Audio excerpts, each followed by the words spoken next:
Welcome to the Arena Decklist Podcast. I'm Jerry Thompson, joined as always, Brian Gottlieb is with me today, and we're back to preview season. Everything is right with the world.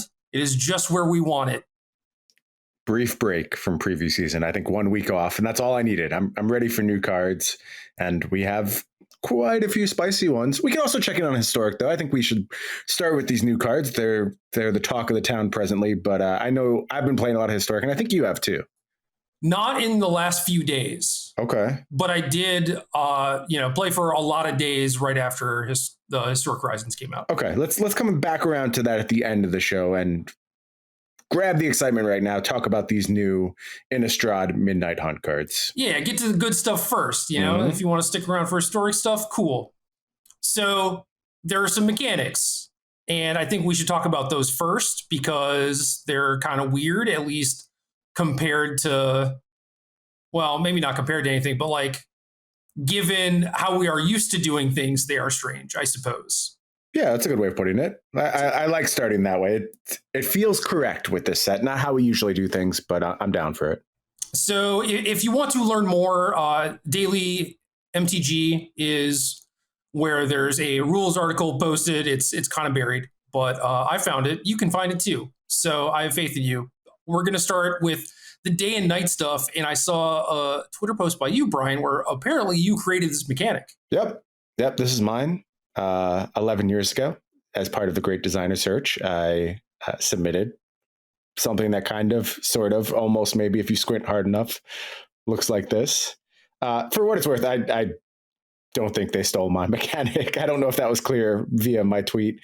Now, is it possible that somebody read this and it worms into your brain sinisterly? Right. Yeah, subconsciously. Yeah. And then you're like, oh, I just thought of this great idea.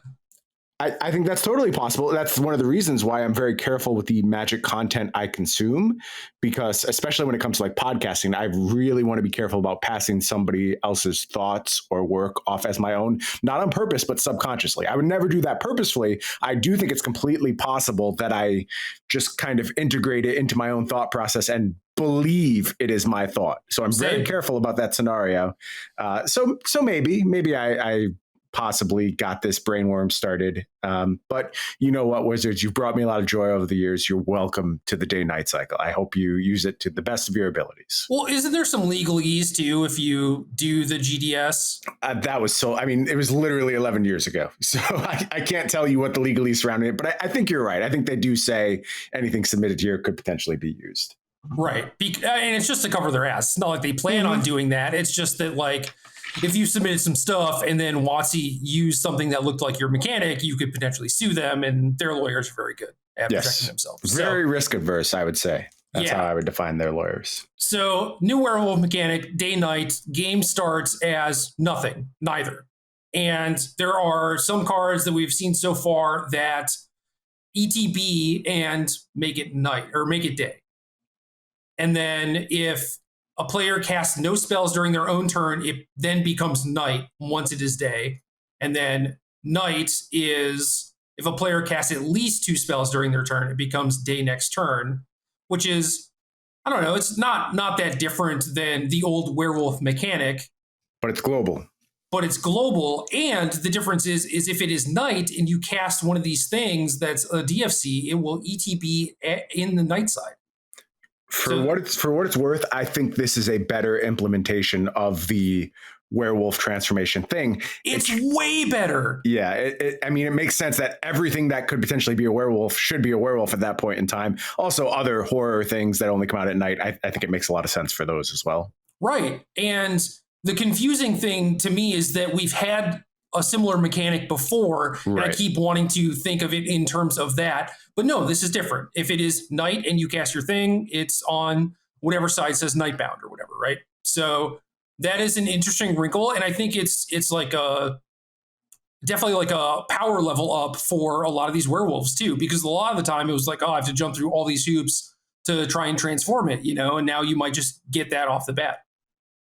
Right. It really depends how early you can start the day-night cycle, how low cost it is to do so, and that'll become clearer as we get a bigger picture of the set. But like I said, I like this implementation quite a bit better, and I guess I will applaud the decision to go back and refine this mechanic, despite the fact there's already like this werewolf mechanic out here.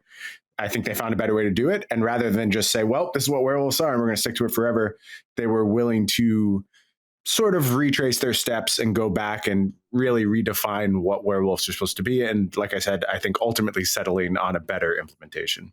Yeah, it's kind of wild to do that too in like a set that is so beloved, right? Mm-hmm. And they're just like, no, we can iterate on this. We can do better. And I think that they have. Agreed. Another mechanic is called Disturb. And I don't think there are any specific cards that I wanted to talk about with it, but it is just an additional cost on a card. And you can cast the card from your graveyard transformed for its Disturb cost. So for an example, there's a 1U 2/1 that has Disturb 1U. And the backside is a 1/2 flyer that if it's put into a graveyard from anywhere, exile instead. So you get like a little something back after your thing like trades off and dies. And then there are some that are like, they have this like really big Disturb cost and become like a big creature. So if you're like self-milling, doing anything like that, you get a little bit of value, which is cool. I like that. And then we have Coven, which confused both of us. Yes. It's very simple once you figure it out, but I was confused at first. So I'm just like scrolling through the previews, not reading anything this morning, right? And I read this card and I'm just like, I don't know what this means. So I had to look it up. But example card is 4G 5/5, has Coven. At the beginning of combat on your turn, if you control 3 or more creatures with different powers, this gains trample until end of turn. So I was like, do I have to read something on this? Or like ability keywords now referred to as powers? Or is this power as in like power toughness? If it's not, it is very strange because, yeah, you already have a thing that refers to power, right? So it turns out it is just power as in power and toughness. Yeah, once you think about it a little bit more, it has to be exactly that. There's no way you would name a different thing power when there already exists something called power. That would just be horrible design, and I wouldn't expect that at all. And now that clarity has fallen on me, I feel a little silly for even thinking it could mean anything else. Yeah, but I really do think that there's an alternate universe where, you know, it does mean something different than you're just like, what the hell, why would you do this? That would be bad. Thankfully, that's not what we're dealing with here. Right. So it does read a little strange. And also, I don't know, this is a human knight that has a Coven ability. Apparently, there's just a Coven of knights. I don't know. That's kind of weird to me. Covens feel a lot more witchy to me than knight-based. Which is why I thought powers as in like abilities. I know. Yeah, I see the steps because I made the same mistake. I'm with you. Yeah, it is weird to see this on a knight. A Coven of Knights. That sort of sounds right to me. I can't really tell you why, but that doesn't sound offensive to my ears. Well, Coven is just a group. Right. Right. But definitely you usually see it in the witch context, right? Or at least I usually see it that way. Yeah. I don't know, man. It's kind of weird, but it is what it is. It's fine. We'll be okay. We'll get through it. We will. So, how many cards? 11 plus some dual lands. Let's talk about the dual lands right away. How's sure. that sound? Yeah, that sounds good. So we have a cycle of allied dual lands that ETB tapped unless you control 2 or more lands. So reverse fast lands. I guess we call them slow lands. But like slow land sounds derogatory, right? And like these seem quite good to me. These seem good in several contexts. It is still, I will point out, we just spent some time talking about how frustrated we were that we never got good aggressive mana in certain color combinations throughout this last iteration of Standard. This is sort of doing the same thing. I don't think this is as bad as it could be. Like, certainly some aggressive decks will be fine with this, but a better implementation for aggressive decks is fast lands. So kind of flipping this on its head, I do think it favors mid-range and control more than it favors aggressive decks. I think it's still pretty close, though. Like, obviously, it's close. It's not horrible. I agree with you. Yeah, I mean, this is bad on turn 1 or turn 2, but like after that, it's completely fine. And a lot of the times in, you know, you're talking about like aggro decks, but even decks that need to do stuff early, whatever that means, like sometimes you don't have a 1-drop, and like playing this on turn 1 is completely fine. So I think that these are just very strong, very good. I'm with you. I'm not trying to downplay these cards. They're going to be important dual lands for sure. You know, they blow Snarls out of the water. It's just night and day. But I just wanted to point out that where we really wanted some good aggro lands, you get lands that don't appear to be aggro focused. Not saying they're unplayable in aggro, just saying they definitely lean more towards the other side of the spectrum. Maybe only like 60% to 40%. I don't think it's a dramatic swing towards the favor of mid-range and control, but I still think that lean is there. So we'll have to keep an eye on how the mana evolves throughout time. I'm not mad. Okay. Even if I'm a 2-color aggro player, I am not mad about these duels. I think to your point, a lot of times the key squeeze point is on turn 3, right? Where you're trying to cast like your pip 1 thing on turn 3. Your I don't know, nothing springs to mind. I guess like Skyclave Apparition would be a big one in this format where you often want access to a double pip, and you may want access to a double pip in the other color as well. And it's going to allow that pretty effortlessly. So. Right. Yep, exactly. And I don't know, you can just get around it by playing more lands, right? Just like add an extra land to your deck, and that kind of mitigates the drawback for these a lot of the time. And try and obviously have more mana sinks and stuff like that. But yeah, that's kind of modern Magic deck building anyway. As many lands as possible, as many mana sinks as possible. So this should play right in with that theory.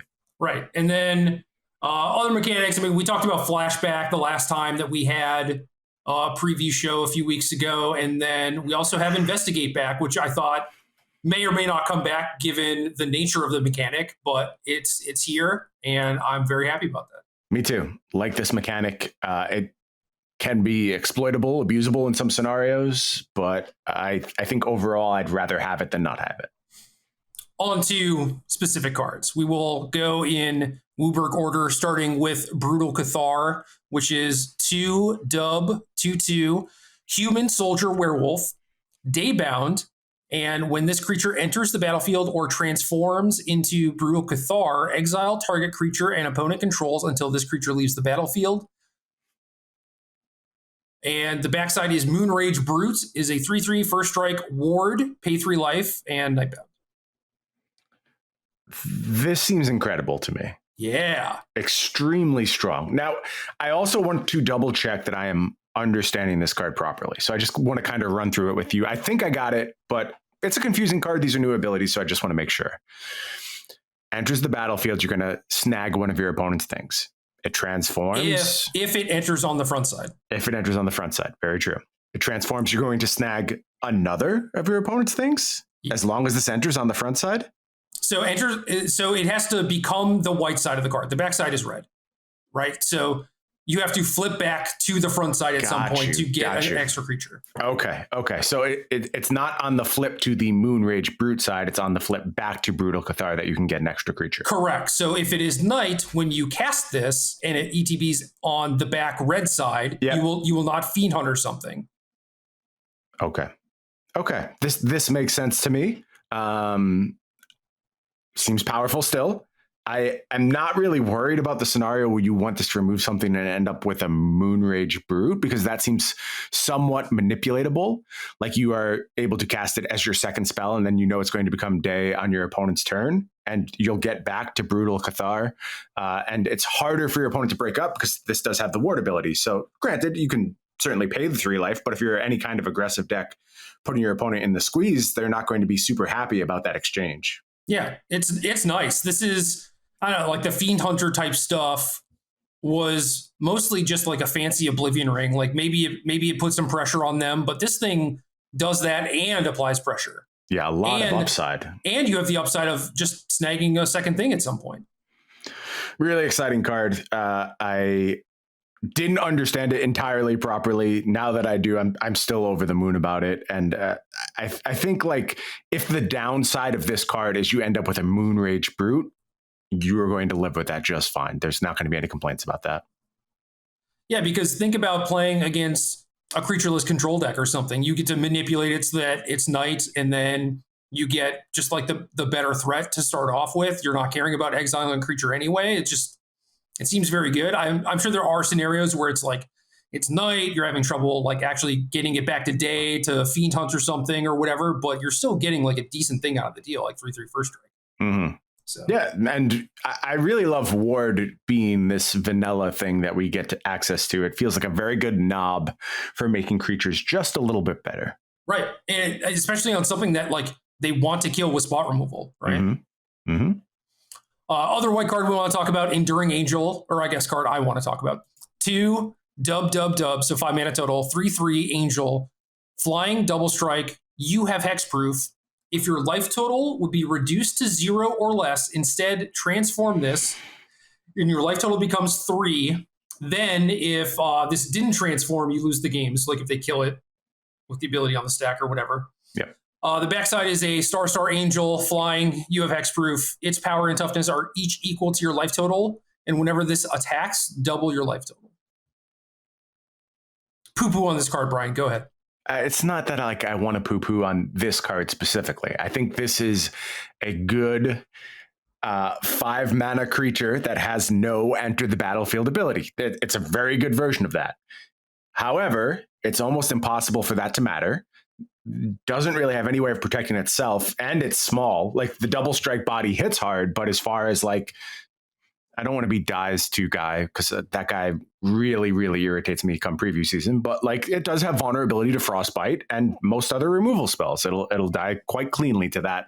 And when you're investing 5 mana in a creature these days, I think you just need to get more out of it. It's so hard to make a creature which has no value beyond the body it presents. And I will always point back to Nighthawk Scavenger as my evidence of that. Like 3 mana quasi Tarmogoyf with flying Death Touch lifelink, and it didn't matter. It just didn't matter in this standard. And as you push to 5 mana, the burden is even higher. And I think what this card does is impressive. I just think it's so hard for these type of creatures to matter. Yes. However, it does a lot of stuff. It does, but none of it upon entering the battlefield. It does in that, like if it doesn't get immediately removed, it does do a lot of things. Especially if you're talking about like in the context against some sort of aggro deck that is fairly removal light. And granted, we did just talk about a creature that very easily could like Fiend Hunter this thing in a potentially aggro deck. But you know, if you're talking about something that's normally like a burn deck, right? You would go to things like Sigarda, the previous Sigarda that like gave you hexproof before, or like a matchup where, you know, there's like discard and edicts and stuff like that. It's like the you have hexproof clause is reasonable. If you're playing against an aggro deck where they can't immediately remove it, I mean, this thing is like pretty awesome, right? Like you get to survive through combat, gain a little bit of life back. You have like this big threat, so it has uses. That's all I'm saying. It's got a lot of text.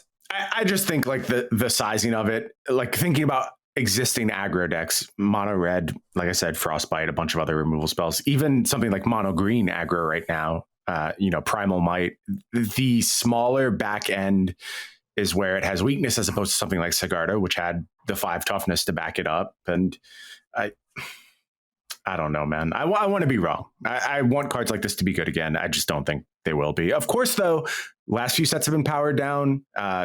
This set, I don't really know. I'm not going to say where it falls yet. I need to see way more cards. I would say it started more powerful than either of the last 2 sets we've dealt with for sure. Yes. So we'll see where it ultimately settles. But it does seem like we're trending down in power. So maybe something like this could matter again. Not saying it's good, just saying that there is a time and a place for this sort of effect. And obviously we have to see what shakes out as far as like matchups and like cards people play and stuff like that. And, you know, could be good, could slot into that paradigm somehow. I'm okay with that assessment. On to blue, Dull Stitcher, 2/2, creature, human, wizard, 2/3. Whenever you cast an instant or sorcery spell, this is another mechanic, I forgot to mention this. Create a 2/2 black zombie creature token with Decayed. Decayed is it can't block, and if it attacks, sack it at end of combat or something. Yes. This is not a card that's in English and doesn't have reminder text. Let me find it. Yeah, when it attacks, sacrifice it at end of combat. So you make a Decayed zombie, which is dope as hell. And at the beginning of your upkeep, if you control 3 or more creature tokens, you may transform this. Backside is Toy Factory and Artifact. Creature tokens you control lose all abilities and have base power and toughness 3/3.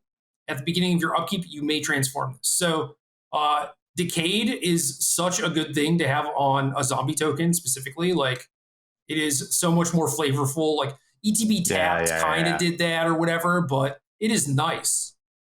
I agree with you. Another nice job of upgrading flavor, where we already have a solution for this thing, but this feels better. Decayed feels better than just a stupid tap token. So again, a nice switch. What doesn't really track for me flavor wise is like, I have always seen these transform cards as like, this thing becomes something else. I'm not sure how creepy guy who's making dolls becomes a factory. I guess like capitalism. Yeah, maybe capitalism. And we do see he's hooked into the machine. If you look at the art here, the doll maker is like in a tank, seemingly having his psychic energy drained from him to create these dolls, I think. So yeah, I'm with that. That's a very clear representation of capitalism. Thank you, Wizards, for shouting out the flaws inherent in our system via this beautiful artwork. The weird thing is there's nothing that you have to do to train. It's just beginning of your upkeep. You can transform it back. Yeah, that's cool. That's real cool. And I think like we've talked a bit in the past about abilities that aren't capped by mana. This falls in that category. If you just sort of go off. I mean, we've done it with Talrand in the past. Granted, those tokens were much more permanent, had flying. A lot of things Talrand did very well that this card does not do. And I'm not even sure Talrand would be a great card today, certainly from a different era, and was accompanied by Phyrexian mana spells, which helped a bunch. But still.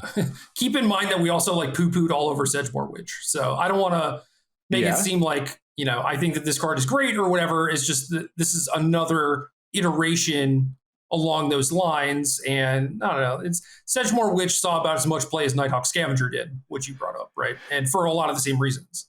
Yes, that is very true, and this could go the same route. The flexibility, though, is cool. I appreciate this card for its potential, and it's really going to be about what spells surround it. Although flashback being present in the set helps a bunch. You know, you never run out of gas for it.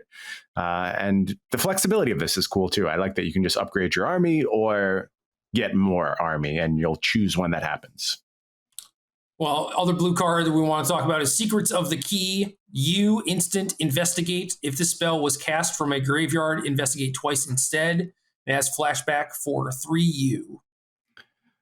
So 3 artifacts, 3 cards output from this one common card. That's a lot. That's just really, really big output. It's expensive as heck, but also there's this world where like having the artifact matters a bunch, for enabling certain synergies, for sacrificing that artifact to things like indomitable creativity, which I think is pretty important. Particularly in the historic format right now. So I could see this card seeing play there. But I'm just in on this card. I think it does plenty and will probably find a home if there's any artifact synergies to exploit. You, on the other hand, hate this card, but for a very different reason that I'm curious to hear more about. I think this card is playable, and I really don't want to put it in any of my decks because at the bottom of the card, in a way that is like very bold, which I guess makes sense for their purposes, says read the web fiction to find out more. And it's a story spotlight card. It links to mtgstory.com on the bottom. And like, I get it. I liked when they were like, okay, here's, the story spotlight cards, but this is just like, I don't know, breaking the fourth wall, I guess. It's just like too much for me.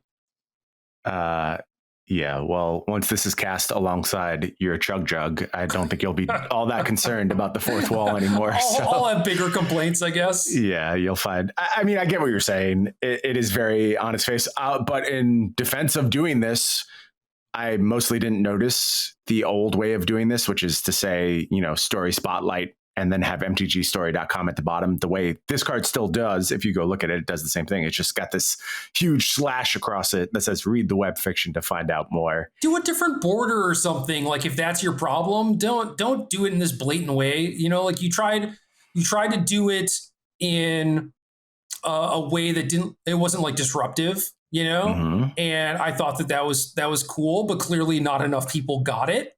Right. So they're like, oh, we have to do something more. I don't think this was the best answer. How about, let me see how you feel about this, QR code. I mean, could you accept that? Like in the middle, if you're looking at the card right now, put it in the middle between, the artist credit, the story spotlight, where there's that empty space right in the bottom of the card, where usually the foil stamp would go on a rare. How small can QR codes get? And also, is that intrusive for when it is foil? They can get small. I only know that because I was setting up something recently that had a really tiny QR code. And it took a little while for my phone to focus on it, but it did. And it worked. I also saw something online that someone said QR codes actually becoming useful has to be the greatest upset in the history of technology, which I agree with 100%.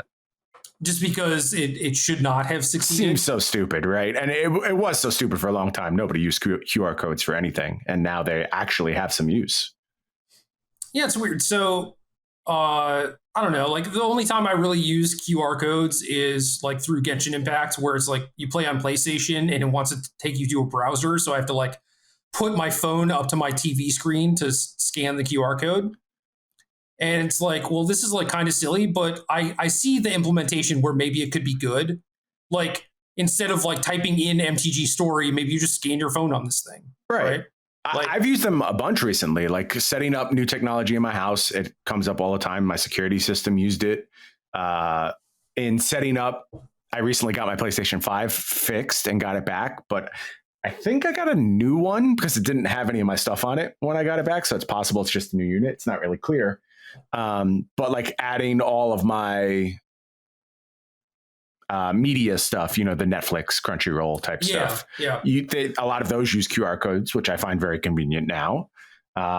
Discord is one where you log into a new Discord via QR code from your phone. I like that method. It seems a little bit more secure. So I don't know. They've just been useful to me lately. I don't know, man. Apple Pay to me is like kind of ridiculous, but like if people can do that, they can do QR codes. It's not that different. You don't use Apple Pay? I love Apple Pay. Nah. Do you want to take out your credit card instead and put it in the little slot? I mean, it's for me, it's like way easier to just do that when I'm used to like pulling out my wallet and like maybe I'm getting ID'd for my nicotine fix or whatever. So my wallet's already out. Right. Okay. Instead of like doing my phone and like trying to hope that like it scans or like picks it up or whatever versus just like putting the card in and out. That seems pretty easy. The chip makes it pretty easy. I go a lot of places without my wallet now. I probably shouldn't do that. I don't know why I do, but for whatever reason, I just like oftentimes if I'm out biking or something, I won't have my wallet on me, but I always bring my phone with me. So that's a really good time for me to use my Apple Pay. And what do you do with your ID? I don't carry my ID with me. Well, what if you get into an accident? I will die alone, the way every human on Earth does. I mean, yeah, that's a bad idea. You should have your ID on you so that they can like call Janelle or whatever. Because otherwise, how are they going to identify you? You could open my phone, maybe. Right? Does your phone not have a pass lock thing? It does. Okay. Hold it to my dead corpse and use my face to unlock it. That works, right? You don't have to be alive to use the Face ID. Where on your phone does it say your ID? You want them to like go into your Facebook app or like, yeah, come on, man. See who I called last and call them. That's weird. I haven't called anyone in a long time. They're not going to find much. It's like, well, in 2014, you called this person who is now deceased. Okay, great. Yeah, that might be the best result they find. See, that's kind of the thing too, is like I'm already carrying my wallet because of my ID.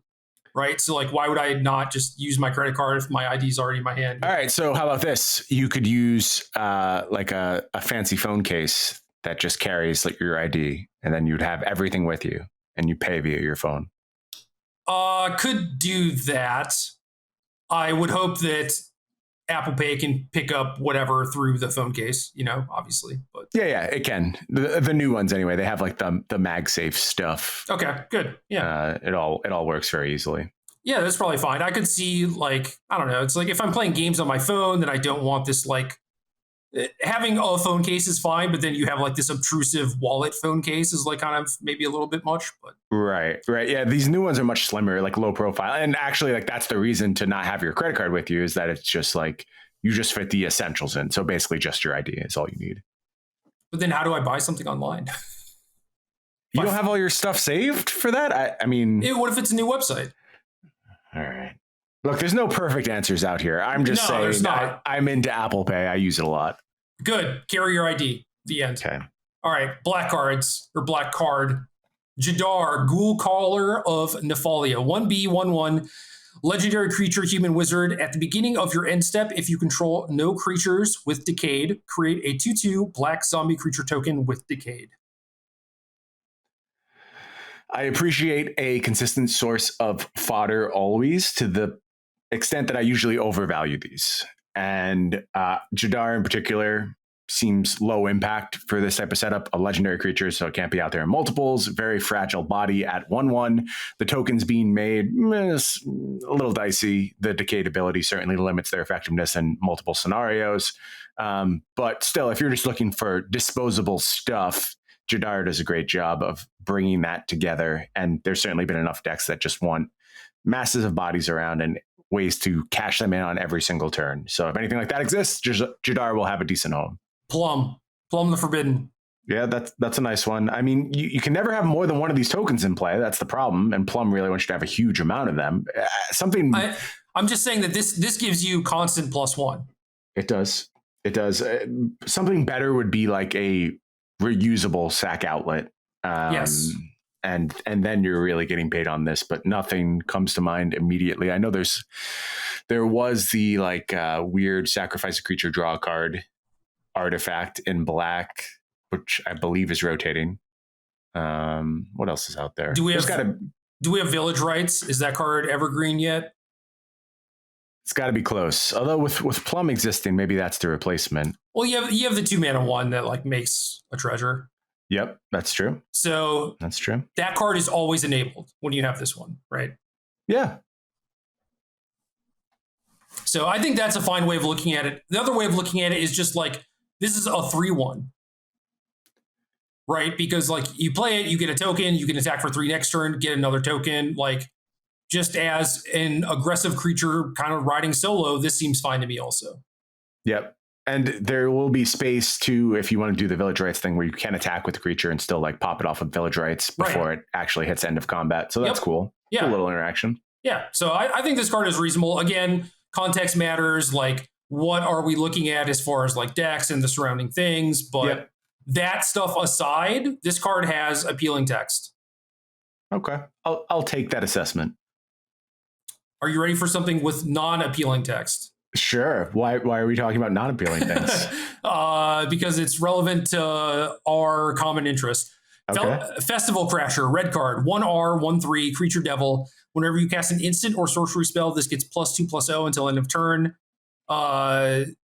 Shared history includes the Nemesis Elemental. Kiln Fiend was in that deck. Yeah. This is bad Kiln Fiend. Weaker pump than Kiln Fiend, but extra toughness, which may or may not be relevant. It definitely matters a lot more if you're getting into combat repeatedly, right? And the thing that I brought up when you were just immediately no, I'm not going to talk about this card, I refuse, was Clever Lumimancer and just having things of that nature from Strixhaven, where this is sort of a thing that can help you with that. It just adds redundancy. Yeah, and I do love a Clever Lumimancer, so I reluctantly allowed you to bring it onto the podcast. If there's enough of that effect, then maybe we'll find some way to finally go ahead and break Clever Lumimancer. And that's a card that fell off real fast, huh? It was doing a little bit in standard. It was getting some modern play, and now I hear very little about it at this point. Yeah, people just went back to doing the prowess stuff. I think that there is a time and a place for that strat because you're more focused on the turn 3 kills, but modern has had so much interaction that you just can't really focus on stuff like that. And now Fury, Solitude, those cards, they just kind of make that card embarrassing. Yes, they do. On to green, we have a whopping 1 mono green card, Snarling Wolf, G, 1/1, creature wolf, 1G. This gets +2/+2 until end of turn, activate only once each turn. So we have a little basking wolf walla. Yeah. I hope I don't ever have to play this. You might. You might if there is some, wolf tribal payoffs or whatever. This card fits, and I think that was kind of the problem with those decks earlier, was that just lack of 1-drops really.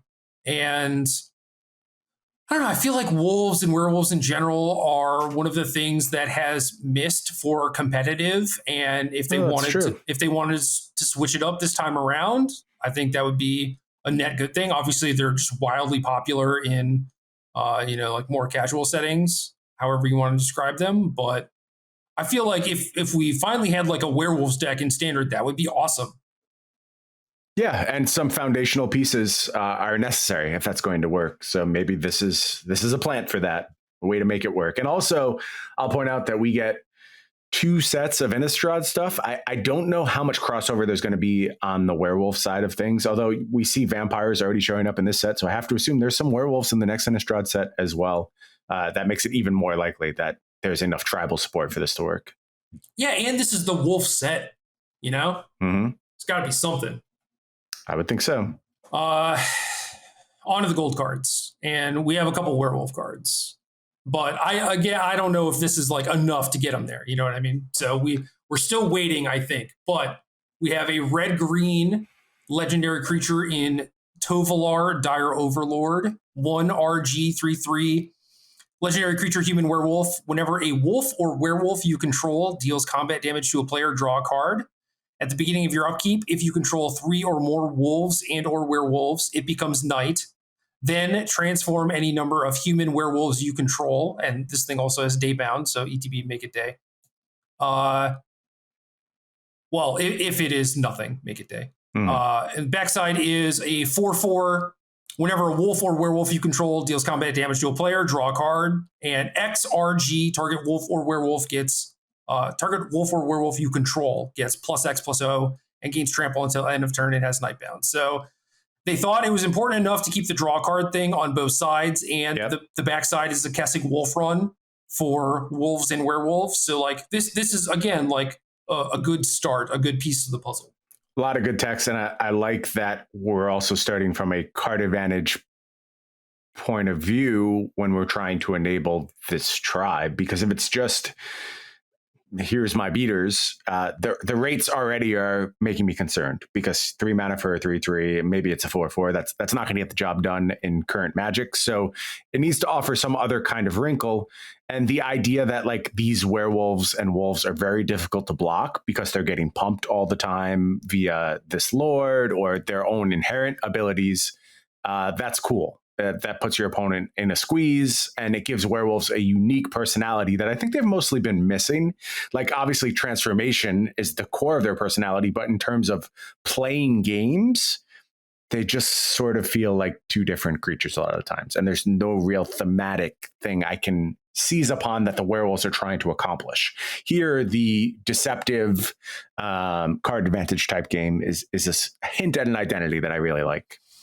Yeah, plus historically, these decks were just like, all right, play some vanilla creatures that kind of get big and then they get dealt with. And also the big side of things was not that much better than the other stuff that people were doing. Yep. So you just like kind of run out of gas. So yeah, focusing on the draw cards thing and the early drop creatures is like, okay, maybe we got a stew going. I think so.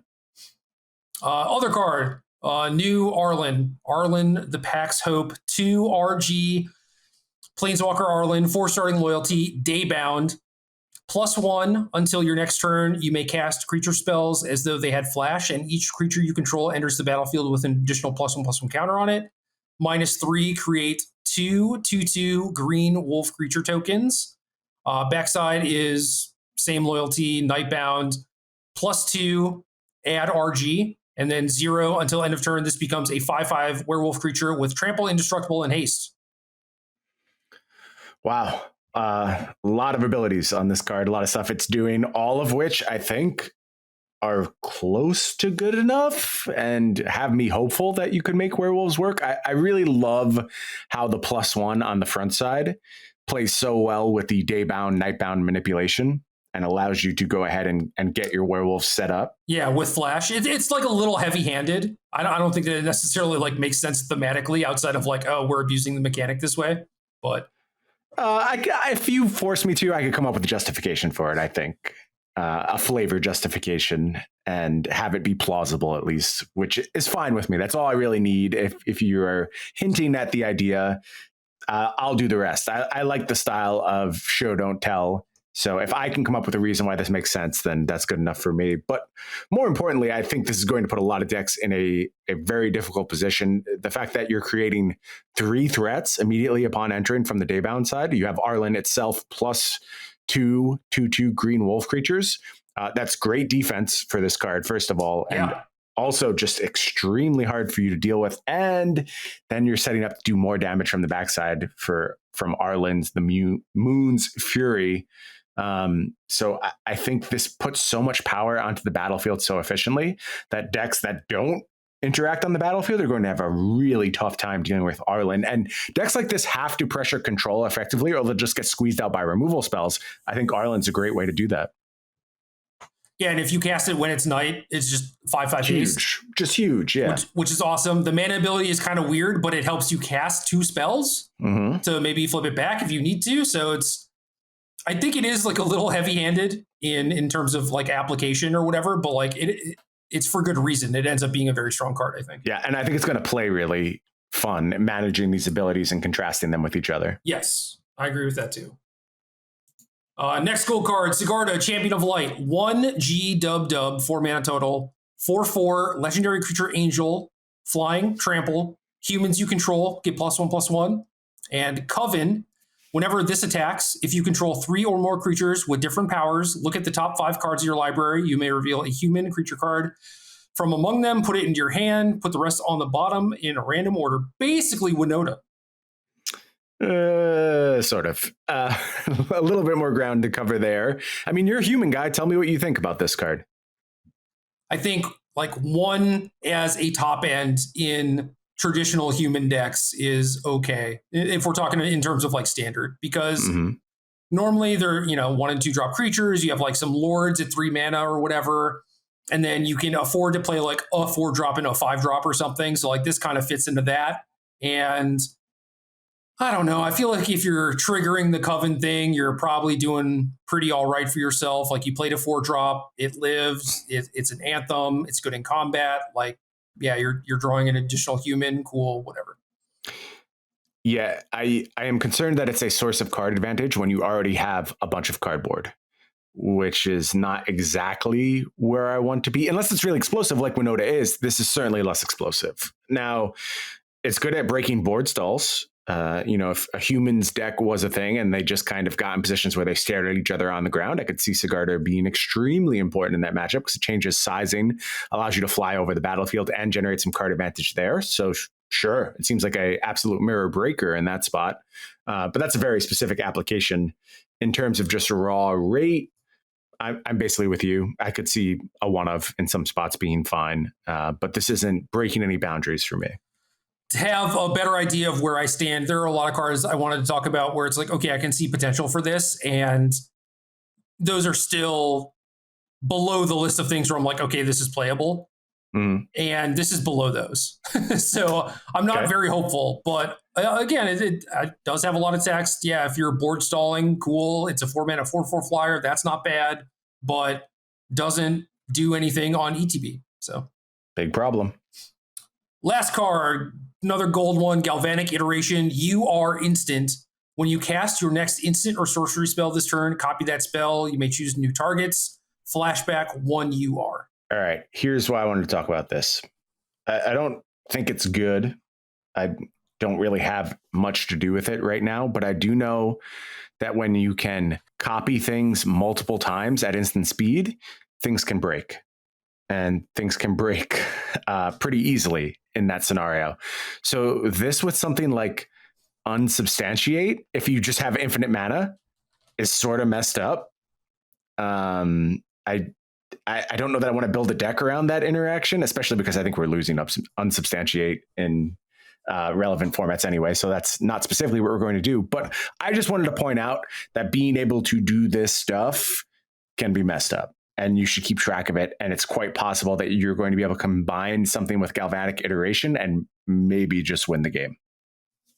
Yeah, I mean, this is also a card that seems like it could just be reasonable in different combo shells, but like the whole blue-red spells fork my stuff or whatever is not a thing I'm an expert in. So it's not even like I could tell you how to build the archetype. I can't even tell you like what cards are legal for that sort of archetype. But the first thing that comes to my mind is like maybe you play one of this in like Modern Giftstorm because it's kind of like a free spell to gifts for and is like relatively powerful. Yeah. Yeah, I could see that. I mean, they already played something. Man, the card is so rarely played. I can't even. Increasing Vengeance, maybe is the name of it. Yeah. Did I get that right? I mean, that's a 4 card, and then if you flash it back, it forks twice or something. Right. Yeah. So this is sort of similar to that, and that's not widely played in Storm at this point. But there was a moment where that card saw a small amount of play. So I think you're right. I think there's value in these type of interactions, especially when you pair them up with rituals. These are often quite good. So could be a home for this long term. It's a card. It has text. It does something. Agreed. Not necessarily something we're interested in, but it does have text. Somebody will be interested.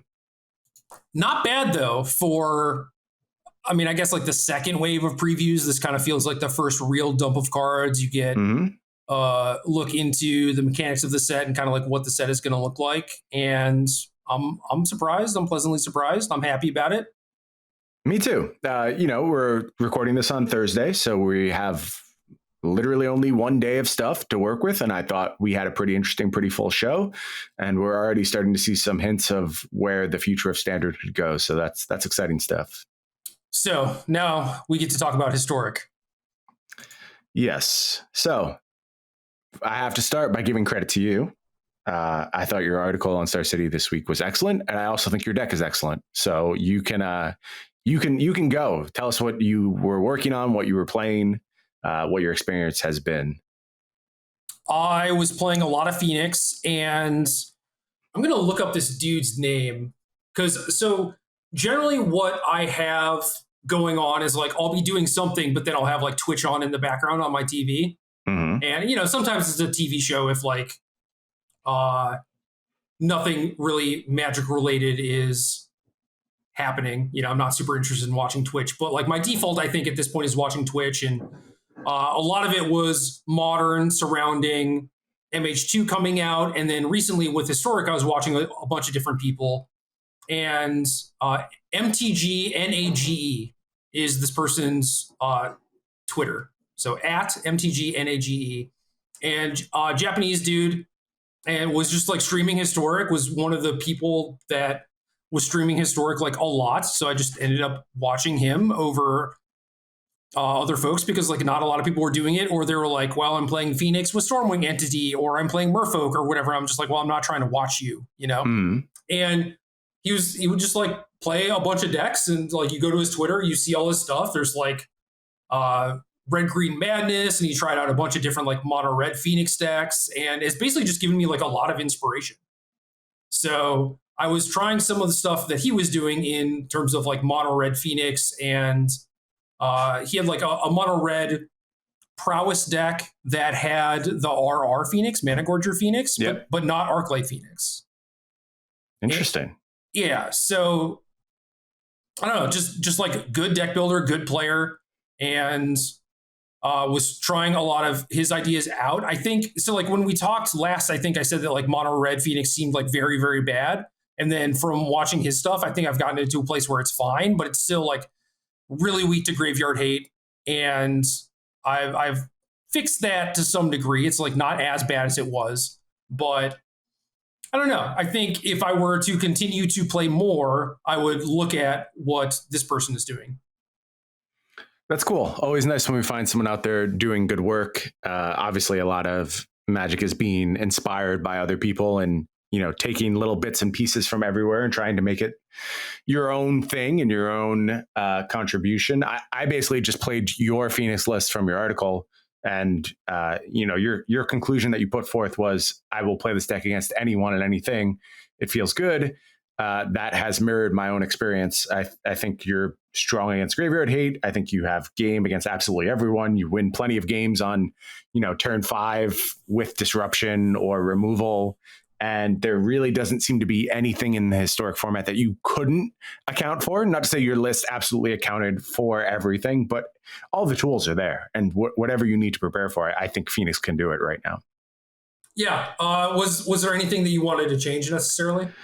No, I didn't find anything. It's just like, what is the meta going to become? Obviously, there's like weird Tybalt's trickery stuff going on. And again, I'm not even sure like that's great, but it's annoying and you don't want to lose to it. And a lot of people are playing it. So maybe that demands some more respect. There's the Indomitable creativity list that I've seen a bunch of, which I think are meh. Like they're fine. I just don't know. Like, I think there's much more proactive ways to play the game and still have access to some of the things that deck does well. Like its quasi control plan, I would just play Phoenix. Like I think you're playing a better game plan and you're not reliant on your one big thing. And eventually people will answer Sarah's Emissary. Like it's not really that hard of a card to play through. At least in my experience, I've certainly beaten it plenty of times. And I just think like Phoenix sort of does it all. And that's, if I had to play a tournament, that's the deck. Well, all right. I'm not sure actually, because I want to talk about what I worked on as well. But let's talk more about Phoenix, and then I'll get to if I had to play a tournament, what deck I would play. Yeah, I think the creativity decks are solid, but very beatable. And maybe we're not at the point where people are like, oh, okay, I do have to account for this deck still. So we'll get to that point eventually, and then that deck will cease to be until things circle back around again. Yeah, that's my general read on it. I don't think it's like intrinsically bad or anything. I think it's completely fine. It just seems like you can account for it. And even like, it also strikes me as a deck that really punishes people who make mistakes. Like if you don't understand what you're going to eventually be facing, you can leave yourself very dead. So as you play better competition, I would expect that deck does worse and worse over time. Yeah. So I don't know. You're like, oh, let's talk about Phoenix. And you're like, your Phoenix deck is really good. The only thing I really have to say is I know. Like, okay, that's fun. That's why I wrote the article, right? And everything that I said in the article, I truly believe, which is typically how I write things. So yeah, if you want a good list of that, check out the article. Guess it'll be free on Monday, I think. That sounds correct, because our articles actually came out on the same day this week. We both came out on Monday. Both were behind premium, so maybe folks haven't had a chance to read them yet, but they will be able to come this coming Monday. And this is why I hesitated saying like I would 100% play Phoenix in a tournament, because I have been playing it on ladder because I think it's a lot of fun to play. It's the type of deck I enjoy playing. The deck that I came up with is not the type of deck I generally enjoy playing, but I do think it's very, very good and has room to be even better. My article was all about Vesperlark. And when we did our show last week, I kind of had a mixed review of the Vesperlark combo. I was winning. I appreciated a bunch of stuff I found. But in my article, I basically laid out my entire progression of Vesperlark, going from Abzan, built around Bolas' Citadel and the combo, and then a Mardu Artifacts list, then an Esper Artifacts list, Soul Sisters with Vesperlark, Zombie Vesperlark, Mardu Vesperlark, just playing good cards alongside it. And then I got to the point which I reached only after we did our podcast last week, and it came much like you spent time watching Twitch. I spent time browsing Twitter, and I saw someone speaking about the Scurry Oak combo. And if you don't know Scurry Oak, you're not alone. This is 2 colorless G, creature, tree, folk, evolve. Whenever one or more +1/+1 counters are put on Scurry Oak, you may create a 1/1 green squirrel creature token. The joke here is that if you have this in play with a Soul Warden and a Heliod, you have all the squirrels you could ever want. And I am someone who wants a lot of squirrels. So that's a very large number. Also works with like Prosperous Innkeeper, any of the other triggers you might find. So this kind of unlocked the Vesperlark deck for me. I was able to put in an additional combo to go alongside things. I found a package with Fiend Artisan where I could find some bullets, not a lot of bullets, just one of Ranger Captain, one of Selfless Savior, one of Skyclave Apparition, but it made it trivial to really set up the combo. I'm a Collected Company deck, 29 creatures, so I can live with it. I am mostly hitting something on my Collected Companies, and it helps that I don't really care what I hit. Like a lot of times with Collected Company, you're like, if I hit 2-3 drops, I'm over the moon. But there's a lot of spots here where just hitting your 1 drops is just as important. And if you find a 3 drop, you're going to be really far ahead. Or maybe you just find some Fiend Artisans and beat down a little bit, which is something that happened a lot with this deck.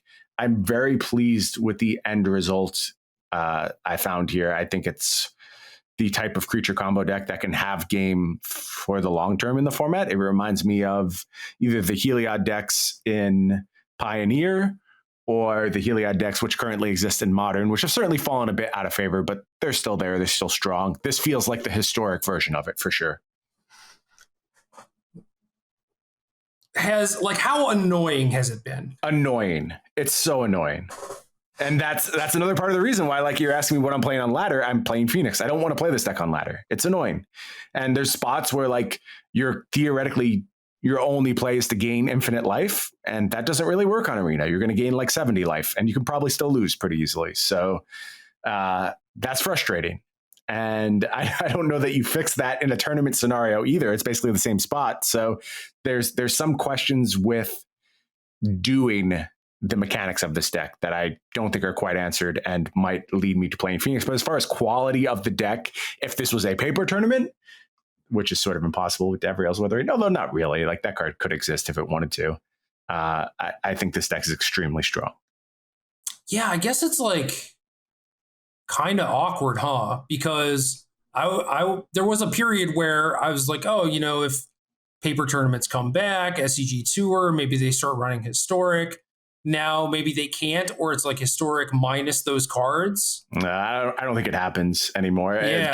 Those cards existing really put a nail in the coffin. I know, and it's really sad, right? I agree with you, because I've been enjoying playing historic quite a bit for what it's worth. So yeah, I think it's better than Pioneer, which I think to a lot of people that's not going to be saying a whole lot, but I think that Pioneer is like still completely reasonable. Yep. And when no one else was like streaming historic or modern, I would watch Michael Jacobs stream Pioneer because he was playing a decent amount of that format. Like they have like the same kind of Jund Citadel stuff, but there's like blue-white artifacts, and he was playing what's the blue-green enchantment birthing pod. Oh, Enigmatic Incarnation. Yeah, that one. Yeah, that's good. And basically, I was just like watching him crush all the Pioneer challenges. That might have been what it was. It was like I would watch people play the modern challenges, and then once they were done, he would be like finishing up the Pioneer ones. Okay.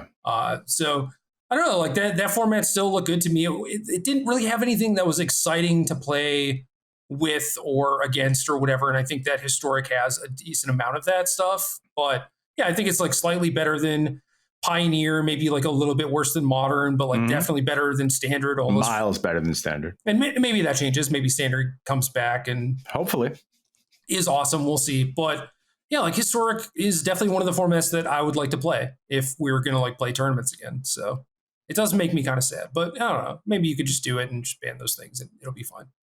Yeah, they're not going to. It's a moot point. Like they have cast their die at this point. It's done. It's not happening. Paper historic, not going to be a thing. I'm sure of it. Yeah, kind of the problem with that is like, are people going to want to buy real life cards for a format that is primarily online? And I think the answer to that is no, but I don't know why anyone buys real life cards anymore. It continues to amaze me that they sell as many as they do, given that there's no incentive to own them. So do you not follow anyone on Twitter? Because that's basically all I see is people just like, look what I bought. Yeah, I guess I'm guilty too. I got a foil borderless Urian in the mail today. That was a pretty big mail day for me. Yeah, that's not bad. I mean, you also bought a bunch of Flesh and Blood stuff, which is basically the same thing. Yep. Yeah, pretty similar. Not really much you can do. I mean, I guess you could. I don't think you should. That's been disappointing. I've really enjoyed that game. I wish they weren't running this calling. I think it's a huge mistake, and I am sensitive to the financial pressures everyone is facing throughout all of this. But I don't know, man. I really like what they're doing from creating a tournament structure. I think they're doing a great job with that, and the developers seem very interested in supporting what players want, and they've done a great job showing off their preview content, and it's really just been a home run for me. I've enjoyed the game a ton. I hate that they're doing this event this weekend, though. I think it's such a bad idea. Yeah, what are you going to do? I mean, I've seen a few people saying that like they're not going, which is good. I saw a bunch of people cancel as well, and I do think that's the right call. It sucks. I wanted to go. I really did, and circumstances being different, I would have, but it's just not the right time. Well, I don't know if it's time for me to get into Flesh and Blood yet, but if you want to go ahead and start a Flesh and Blood podcast so you can talk about it, you're more than welcome to. I don't know enough yet, but when I do, I'm coming for you, World of Flesh and Blood. I will take over that content space. I will own it all. Maybe all content will flow through me. Maybe that's the premise of the podcast, though, is like you have someone like Austin Yost be the expert and teach you all the things you need to know about Flesh and Blood. That sounds intriguing. I don't want to do that work, but if I did, then I would be on board with that. So Austin, if you want to go ahead, find an editor, come up with that format every week and just call me and be like, it's time to go, then I'm basically willing to participate. But anything beyond that, it's too much for me. I'm a broken man, Jerry. I don't have that kind of motivation right now. Yeah, I think every week or every 2 weeks, you could reasonably do that. Just like, pop on the phone, talk for an hour or two, get your Flesh and Blood fix for the week. Mm-hmm. Well, there are some Flesh and Blood podcasts out there already, and I think they do a good job. I'm going to put this advice out there without naming any of them, because I do enjoy them. I think they're doing a fine job presenting. But I won't listen to a podcast where the hosts don't have good microphones. It's just never going to happen. I don't care how interesting you are. I don't care how smart you are. I don't care how good your information is. I can't reliably listen to you if there's like static and crackling and one person's 15 decibels louder than the other person. It just drives me bonkers. I can't sit through the podcast. So please, please, please, Flesh and Blood people, fix your microphones. That's all I ask. Part of that could be editing too, but I assume for sure. I assume that gets a lot easier with good equipment. Yeah, you can tell when it's just like talking into your webcam, and that doesn't cut it. Webcam mic is your band. I don't think you need like a multi-$100 microphone for what it's worth. I think like the Blue Yeti that you used for a long time, that's under $100, right? Like $80 or something like that. Yep. Yeah. I think that's more than enough for most podcasts to sound very, very professional and good. But you got to take at least that step for me. Please, I'm begging you.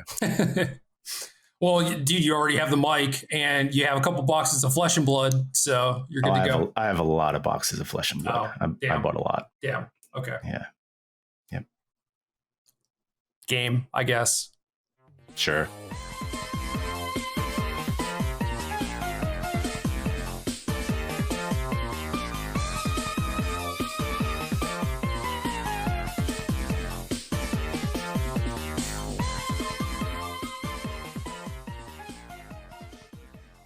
Good luck.